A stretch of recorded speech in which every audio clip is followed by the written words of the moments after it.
In this video, we're going to go through review 1 for all of coordinate geometry.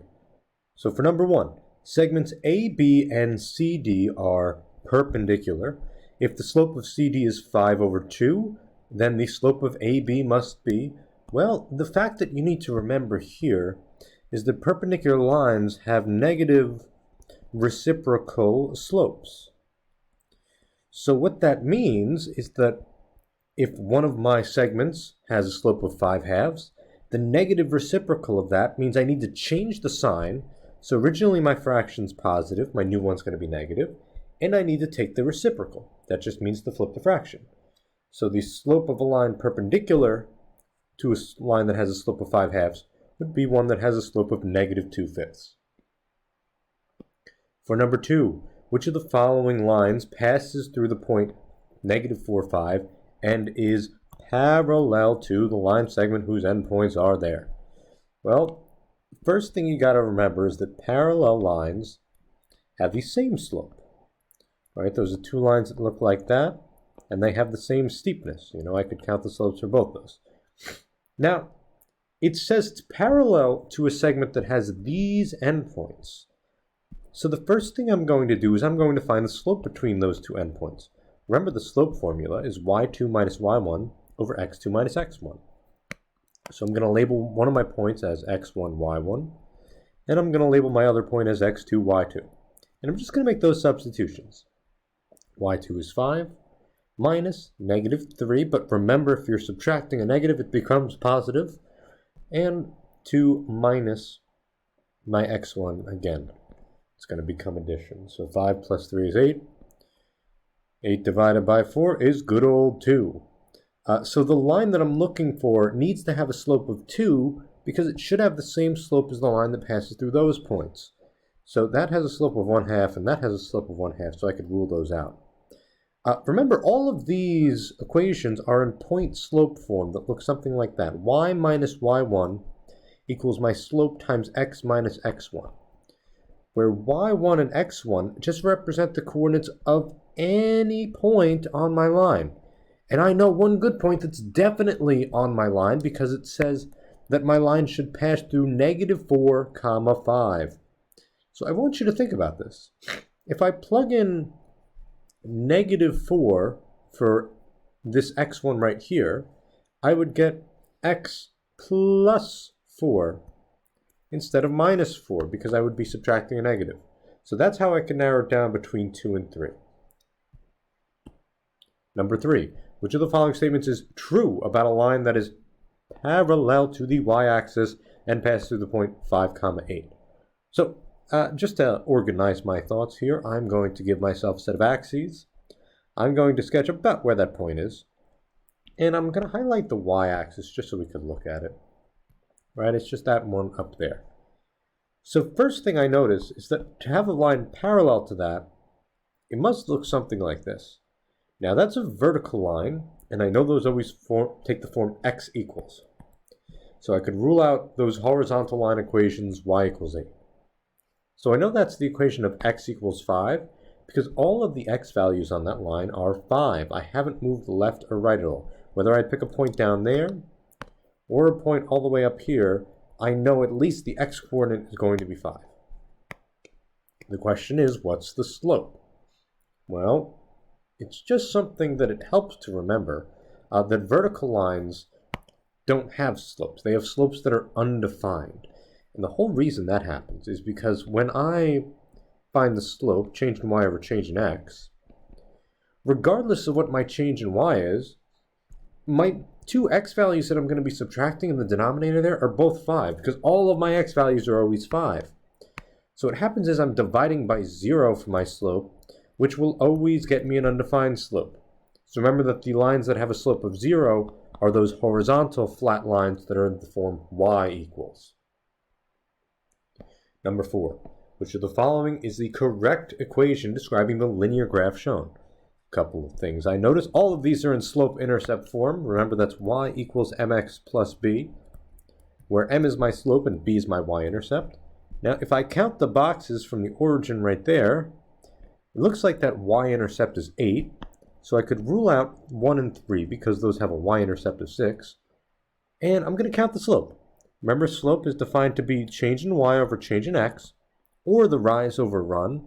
So I'm going to pick two good points that are close together, and I'm going to count. 1, 2, 3, 4. So I went down 4. 1, 2, 3. So I went down 4 and over 3. So my slope is negative 4 over 3. So my best answer choice here has a slope of negative 4/3 and a y-intercept of 8. For number 5, a circle has a center at negative 2, 7. Right, so I'm just going to sketch this, definitely not to scale. And a point on the circle has the coordinates 3, negative 1.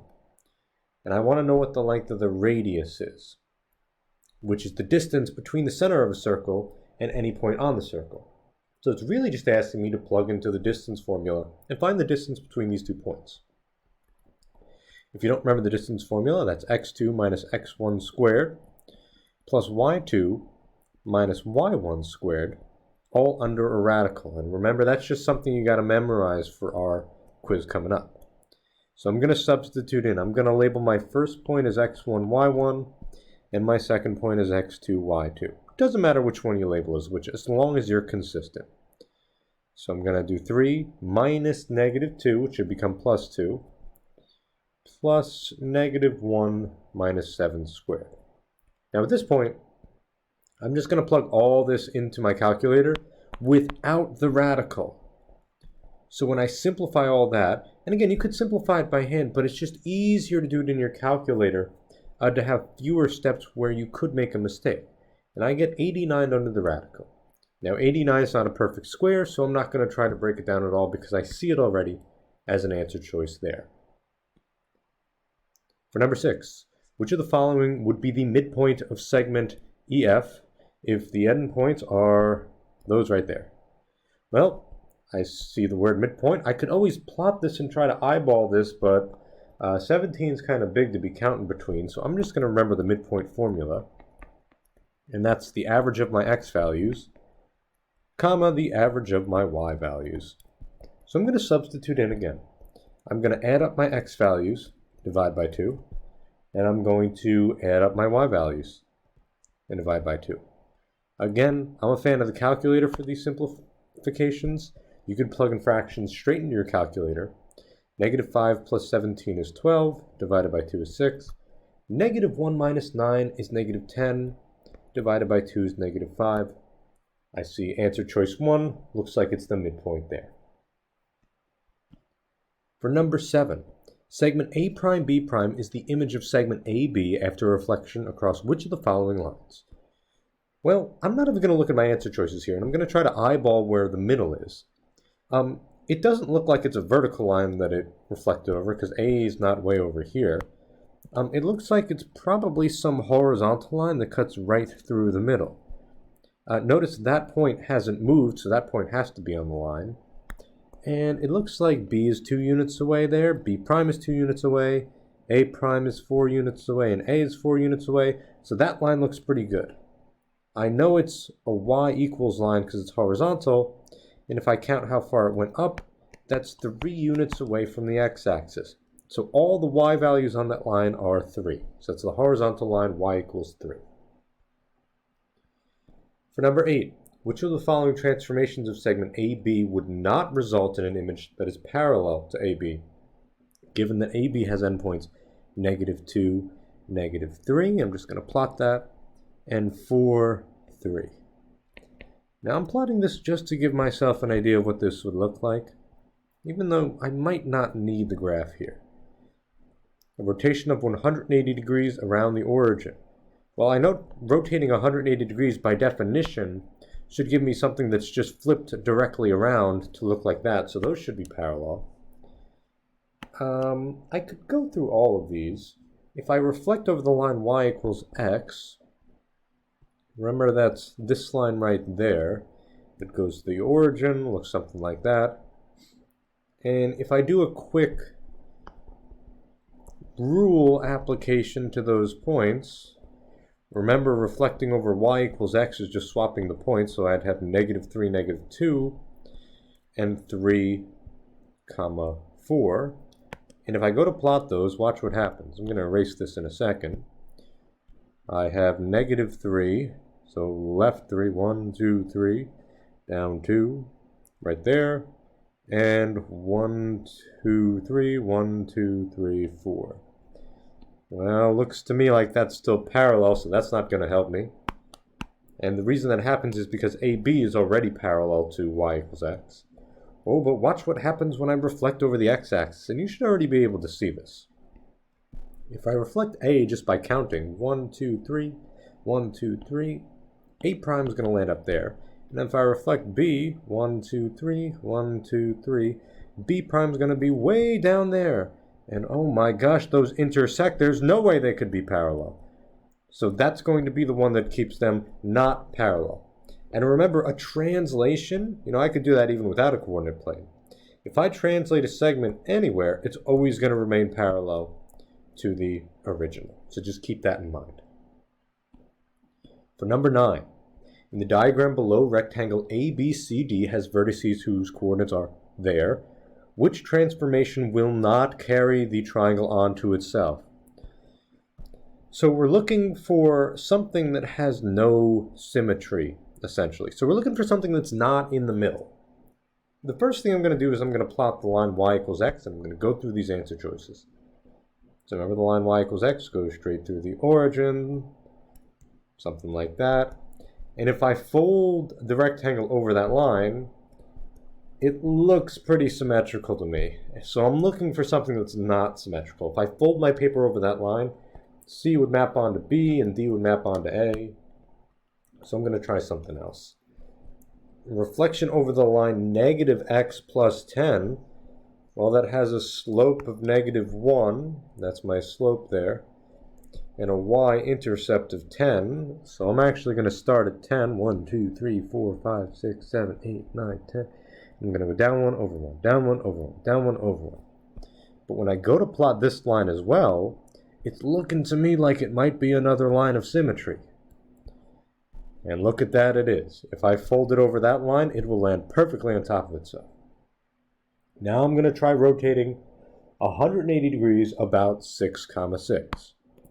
So let's see where 6, 6 is. 1, 2, 3, 4, 5, 6. 1, 2, 3, 4, 5, 6. Now wait a minute. If I spin it 180 degrees around that point, it's not in the middle of the rectangle. My rectangle is going to end up spun halfway around that point to be on the other side over there. So there's no way that's going to create the same image because it's not in the center of the rectangle. The whole idea why 4 does create the same image is because 5, 5 is right there. It's right in the center of the rectangle. So when I rotate 180 degrees, A is going to line up with C, B is going to line up with D, and so on. For number 9, in triangle ABCD, BD is the perpendicular bisector of ADC. So I'm going to draw that real quick. Triangle ABC, and BD is the perpendicular bisector. Remember, the perpendicular bisector will do two things.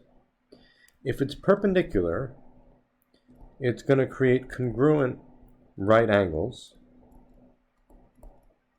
So that means that's going to be a right angle at ADB, and that's going to be a right angle at BDC. It's also going to bisect the segment it intersects. So if it's bisecting a segment, D must be the midpoint of AC, and it must be the case that AD and DC are congruent.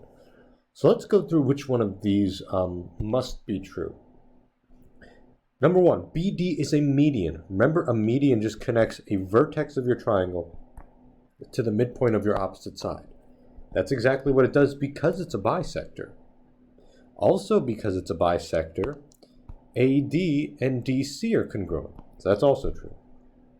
Let's check this third one out. ADB, angle ADB right there, is congruent to angle CDB. Well, they're both congruent right angles because I have those perpendicular lines. So that is also a true statement. So all three of those statements are true knowing that it's a perpendicular bisector. So that gives us a lot of information here. For number 10, given segment AB shown below, it's got those endpoints, is rotated 180 degrees clockwise around the origin. So for 180 degrees, because it's halfway around the circle, it does not matter if I go clockwise or if I go counterclockwise. So those both will result in the same image. Remember, the rule for that is it takes a point and sends it to negative x, negative y. So my original point at negative 2, 4, if I apply that rule, again, or you could just turn your paper upside down and plot the same image. If I negate the negative 2, it becomes positive, and if I negate the 4, it becomes negative. Now, B is going to have the same effect, where I'm just going to negate both those endpoints. So I'm going to plot those points just to see what happens, right? So B is going to be at negative 6, negative 1. I'm going to label that as B prime. And A is going to be at 2, negative 4. Remember to always use a straight edge when you connect those, so you could be as accurate as possible when you're describing the relationship between these segments. Now, there's a couple of things you can note for the relationship. Because a rotation is a rigid motion, it must be the case that AB is congruent to A prime B prime. It takes me a while to write it, so I'll just explain in words. A rotation is a rigid motion, and rigid motions preserve distance, so they should be the same length. It's also the case, and you can make this observation as well, that AB should be parallel to A prime B prime, because that's a property of rotations. If I rotate a segment 180 degrees, I'll end up with a segment that's still parallel to the original. For number 11, if the point negative 6, 4 is rotated 90 degrees about the point 2, 1, then what would the coordinates of its image be? This is going to be one of the trickier ones on here, so I'm just going to start by plotting that. To help myself out, I'll label it as A. And I want to rotate it around 2, 1.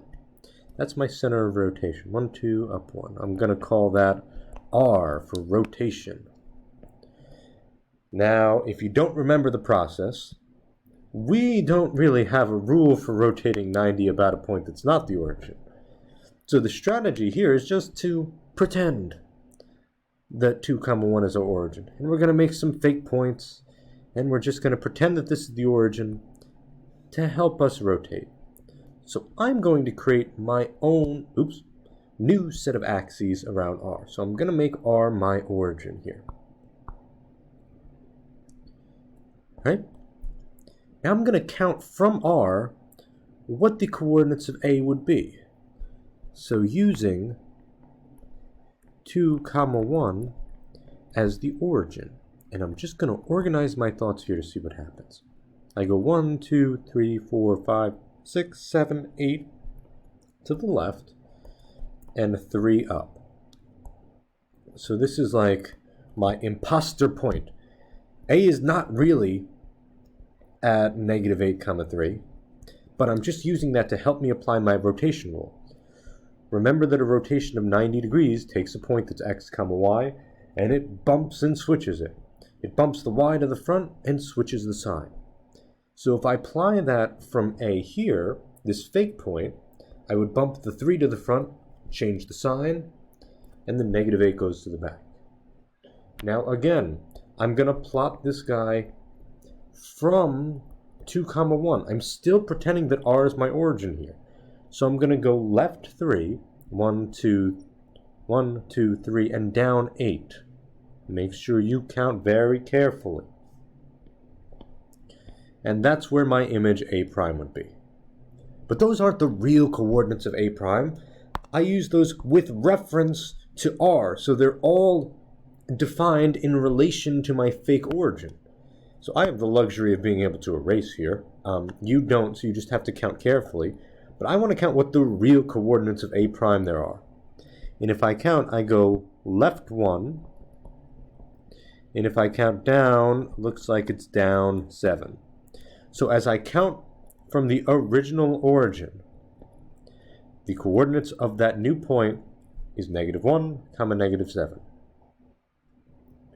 And the good news is right, you could always check just by going back to 2 comma 1, you know, that point R right there. I'll make it a little bit darker.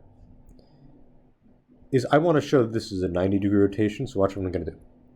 I'm going to connect A prime to R and A to R, and look at what kind of angle that makes. Oh my gosh, it's a right angle. So that could be one way just to mentally check yourself to see if you did it correctly.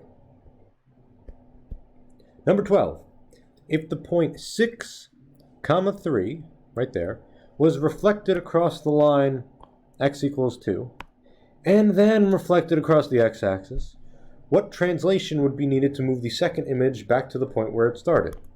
Well, I'm going to give myself some labels to make this easier to talk about. So the first thing I'm going to do is sketch where x equals 2 is. That means go right 2 units and draw a vertical line where all of my x values are the same. So I'm going to draw it right there. That's x equals 2. And to reflect over this line, I'm just going to count the distance from A to the line. 1, 2, 3, 4. 1, 2, 3, 4. So it looks like my A prime is going to be right there. And now I need to reflect across the x-axis right there. So I'm going to do the same process. I'm going to count 1, 2, 3. 1, 2, 3. So A double prime should land right there. So just to organize my thoughts here, I always like to write my coordinates out to help me. A was at 6, 3. If I count carefully, A prime was at negative 2, 3, and A double prime was at negative 2, comma, negative 3. And I want a translation that would move the second image back to where the point started. So I want to slide it back up there, figure out how far right and how far up I need to go. So remember, a translation is just moving either left or right or up or down. So if you count your boxes, if you translate, let's see, this distance right here, if I'm counting carefully, is 1, 2, 3, 4, 5, 6, 7, 8. So if I translate 8 units right,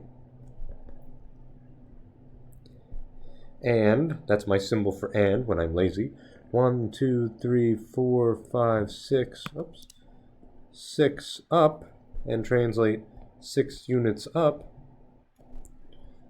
I would end up right back where I started. So remember, a translation is just sliding a point across the plane. So this transformation would get me back from A double prime to my original pre-image. Number 13. Trapezoids A, B, C, D, and A prime, B prime, C prime, D prime are graphed, and I want to describe a sequence of transformations that maps this trapezoid onto my new guy here. Well, if you remember the olden days of doing this, we've actually seen this problem before. And it looks like I need to spin it around to get A over there. A reflection wouldn't help me because it would send A to B double prime over there. So you could actually reflect, but you'd have to do 2 reflections here. There are so many answers for number 13 that I can't go over all of them, but I want to show you the 2 easiest ones that might be easiest to see based on our skills here. It's a rotation to spin it halfway around the circle. But rather than spin it around the origin, if I spin it around 0, 1, you know, and I count, let's see, that goes down 3, right 3, down 3, right 3. A would already land on A double prime, B would already land on B double prime, and all my points would land on each other. So I could actually get this done in one transformation now that I know how to rotate around points that aren't the origin. Or, if you wanted to be careful, you could rotate 180 degrees counterclockwise. I should probably have a direction there too. Rotate 180 degrees counterclockwise around the origin. That could be your first step. And if you apply that transformation to each of them, you should end up with something that gives you A prime there, B prime there. Let's see, 1, 2, 3, 1. C prime there, and D prime there. That's okay too, because all I would need is to translate down to units. So I rotate 180 degrees counterclockwise around 0, 0, then translate 2 units down. So that is also fair game. There are so many different ways to do this. If you want to reflect over a horizontal line and then reflect over a vertical line, you can do that as well. So if you have questions about your transformations, please ask in class. Number 14. In isosceles triangle EFG shown, EF and EG are the same. They're both 13. And GF is 10. If a perpendicular bisector was drawn from E to GF, I'm going to do that right now, should be 90-degree angle that it makes with the base there. What would be its length? So really I'm looking for that right there. Well, I see a right triangle here, and maybe I can apply the Pythagorean theorem that states the sum of the squares of the legs should be equal to the square of the hypotenuse. But the problem is, what is that side down there? Well, it's a bisector as well, so it's cutting GF in half. So it should be 5 on both sides.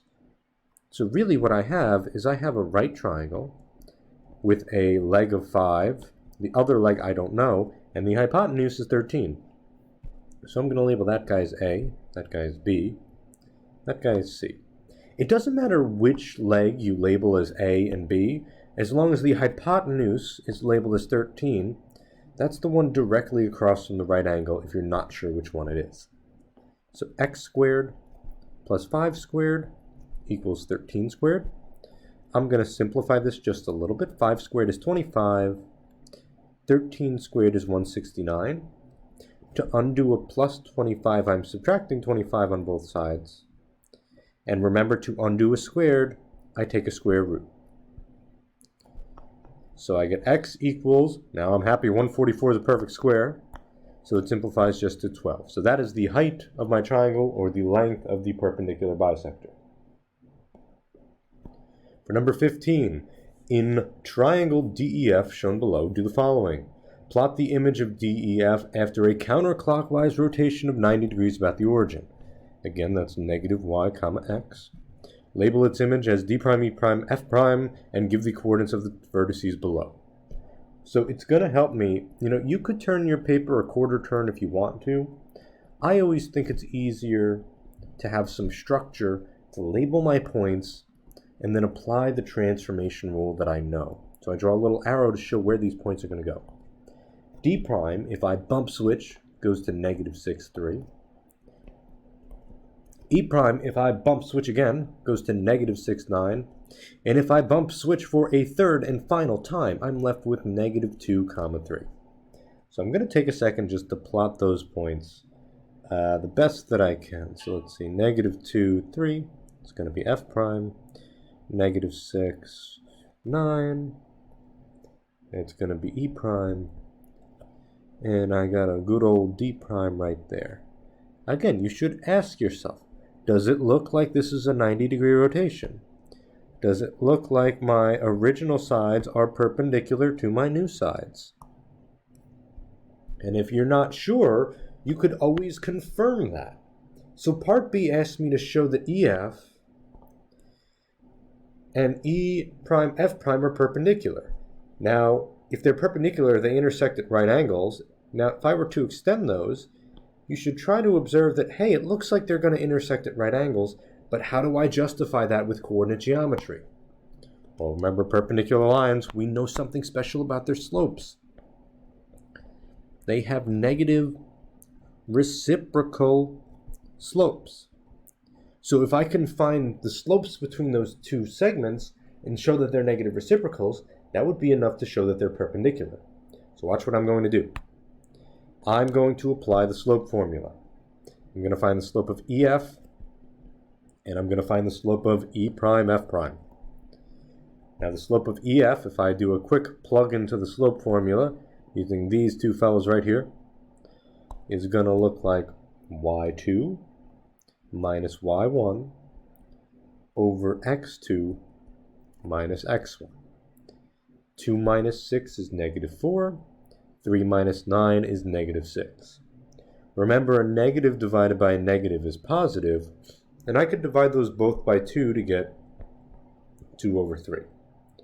So you should already be thinking in your head, I want this slope to be the negative reciprocal, which is negative 3/2, because that would show that they're perpendicular. And it says to show that they are perpendicular. So they're telling me exactly what I should get, so my work should justify that.